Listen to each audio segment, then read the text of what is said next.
Daya beli turun, IQ nasional turun. Jangan jadi guru, pemerintahnya bebal soalnya udah Biorka kembali retas 6 juta NPWP pejabat negara. Ada Jokowi hingga 10 hal yang buat Malaysia jadi tempat pertama di dunia. Balai Bumi.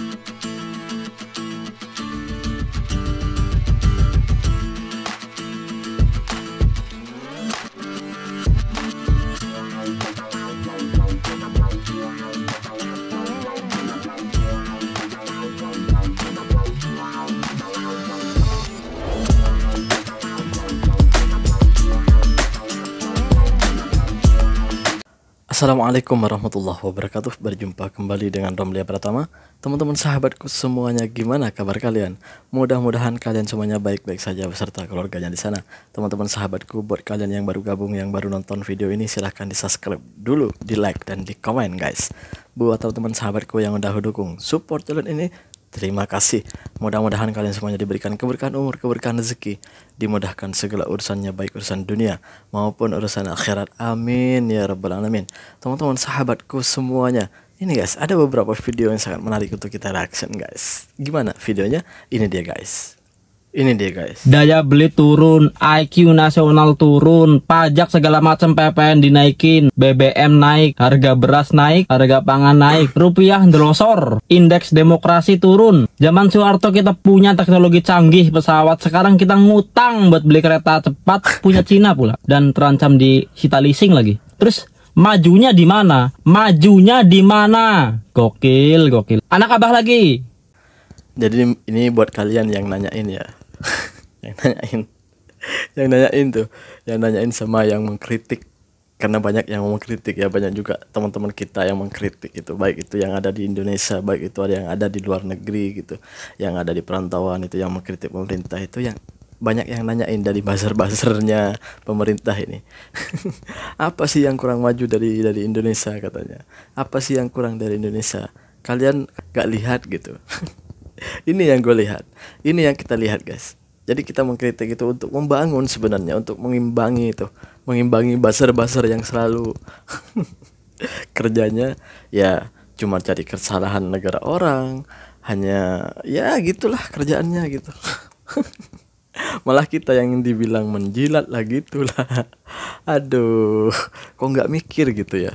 Kita kembali ke video yang selanjutnya. Ini dia guys. Jangan jadi guru, Ini dia, pemerintahnya guys. bebal soalnya udah berkali-kali dibilang sejahterakan guru, kagak juga didengar. Mau gonta-ganti kurikulum, kayak bikin aplikasi, digitalisasi pendidikan, tapi kalau tenaga pengajarnya nggak sejahtera ya buat apa? Nanti kejadian krisis tenaga pengajar baru sadar. Apalagi kemarin rame masalah cleansing guru honorer. Sedih banget jadi guru honorer. Upahnya kecil loh. Masih ada yang di bawah 500.000 sekitar 20,5%. Terus paling banyak 500 sampai 1 juta 26,4%. Makanya nggak heran sebanyak 42% korban pinjol berprofesi sebagai guru. Ya salah satu faktornya karena upahnya yang kurang. Jadinya ya gali lubang, tutup lubang. Apanya yang sejahtera coba? Demi mencukupi kebutuhannya juga guru ya harus kerja sampingan. Ada yang mengajar bimbel, berdagang, jadi petani, buruh, konten kreator, driver ojol. Melelahkan pasti. Belum sekarang guru direpotkan dengan banyaknya administrasi yang perlu diurus. Mau speak up nanti kena kode etik. Belum nanti ada yang bilang guru kan pengabdian bang. Nggak, lo harus sejahtera men. Makanya Ya, gue sadar itu. Banyak yang bilang guru itu pengabdian. Ini lemahnya di Indonesia itu, ketika ada guru yang memprotes tentang mau naik gaji lah, mau naik itulah. Ya gajinya kecil gitu. Gajinya kecil. Ketika guru aduh serba salah pokoknya jadi guru ini. Itulah kenapa pemerintah seharusnya pemerintah ini memerhatikan guru sebenarnya guys. Guru ini perannya sangat besar dalam pembangunan negara loh. Guru atau cikgu itu sangat besar itu. Efeknya sangat besar untuk pembangunan negara, untuk mencerdaskan anak bangsa. Kalau nggak ada guru, negara itu nggak akan maju, nggak akan ada tuh pemerintahan. Kalau nggak ada guru, semuanya berawal dari guru. Ada pemerintahan, ada negara, semua itu berawal dari guru. Negara sejahtera, negara maju itu semuanya berawal dari guru. Coba bayangin, kalau guru nggak ada, gimana? Harus sejahterakan guru dong. Kita berlanjut ke video yang selanjutnya. Ini deh guys. Biorka Ini kembali dia, di atas guys. 6 juta NPWP pejabat negara. Ada Jokowi hingga Sri Mulyani. Ini menarik nih. Biorka itu hacker yang tiap tahun ada aja ulahnya. Tahun 2022 dia pernah bocorin data nomor handphone berbagai operator di Indonesia. Tahun 2023 dia bocorin data paspor warga Indonesia. Nah sekarang dia bocorin 6 juta NPWP warga Indonesia. Bahkan presiden kita Pak Jokowi, menteri kita Bu Sri Mulyani, sampai Gibran dan Kaisang juga pada kena. Kok bisa bocor semua? Kan Kominfo udah bilang hacker jangan menyerang. Ternyata ini beneran, data NPWP kita emang bocor. Nah ini bahaya banget sebenarnya. Soalnya kalau NPWP kita kesebar bisa disalahgunakan buat transaksi ilegal, penipuan, dan masih banyak lagi. Katanya sih data-data ini dilelang dan gak ada yang bisa kita lakuin sekarang. Palingan kita cuma bisa istighfar dan bersyukur karena hidup di sini ada aja ujiannya. Soalnya kalau di sekolah pas ada ujian berarti kan mau naik kelas. Tapi ini ujian mulu, kelasnya nggak naik-naik. Netizen komen, Kominfo ngapain sih kerjanya? Kapok dan nggak ada perubahan juga kinerjanya. Kominfo kerjanya cuma refresh layar doang kayaknya. Pengalihan isu jet pribadi, fufu fafa, dan mega korupsi lainnya. Nah, menurut kau gimana? Saya mau denger pendapat kamu. Ya gini guys. Jadi teman-teman kita itu yang mengkritik itu, teman-teman dari yang suka mengkritik gitu, itu sebenarnya ada beberapa cara untuk mengkritik gitu. Seperti kita melalui sosial media kita berbicara gitu ya. Dan Biorka ini mengkritik pemerintah dengan cara apa? Dengan cara meretas beberapa instansi dari pemerintah gitu. Seperti ya sudah disebutin tadi itu, sudah beberapa yang diretas itu peringatan sebenarnya untuk pemerintah agar membenahi sistem digitalisasi kita gitu.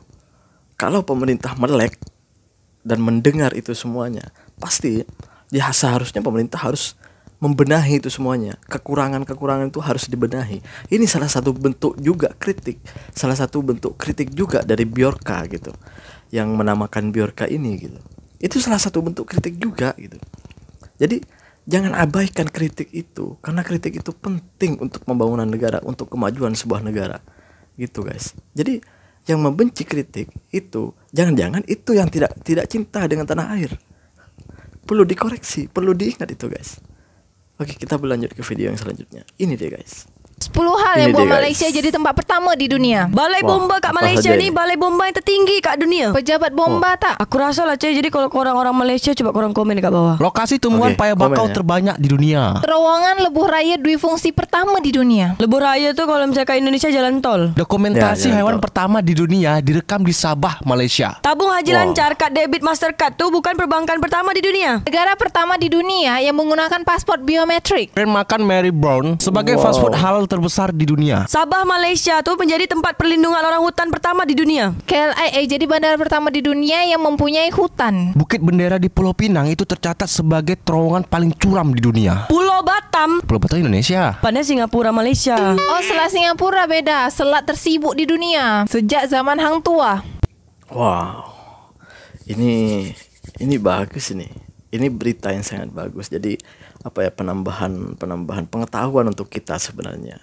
Jadi buat teman-teman nih yang selalu cari kesalahan negara Malaysia ini, kan ada tuh yang sering sekali, ada beberapa orang lah gitu ya, memang nggak banyak, cuman ada beberapa orang yang selalu mencari kesalahan Malaysia, entah apa niatnya, gue nggak tahu juga. Gue cuma ngasih tahu buat teman-teman yang ada di sini yang punya YouTube channel gitu. Jadi buat teman-teman, gue tuh dapat WhatsApp gitu, suruh ngasih tahu sama teman-teman. Kebetulan gue nggak punya akses, nggak punya nomor mereka untuk tidak melayani, untuk memberitahu kepada mereka gitu.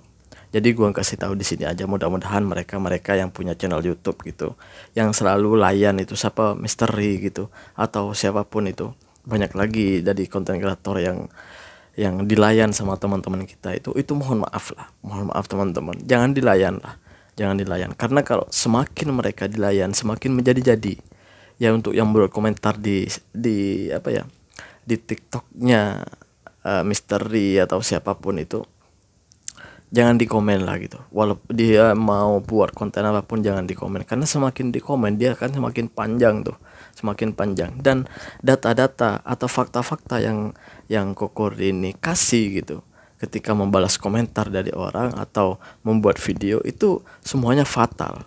Dan gua cari-cari faktanya itu nggak ada. gue ada di Malaysia, jadi gue nggak bisa dibohongin. Iya, gue bukan setiap hari keliling Malaysia, bukan, tapi setidaknya gue ada di Malaysia gitu.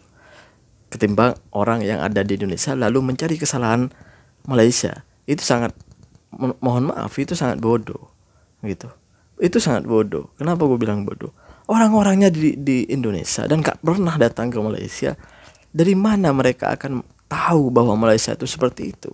Hanya lewat media. Kan bisa jadi media itu pengen memburukkan Malaysia juga, kan gitu.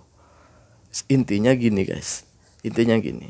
Kalau kita ini hidup bernegara, ya hiduplah bernegara dan berkomentarlah tentang negara sendiri. Gue kenapa selalu bilang contoh Malaysia, karena gue melihat Malaysia ini jauh lebih maju daripada kita gitu, jauh lebih maju daripada kita. Itulah gue kenapa bilang contoh Malaysia.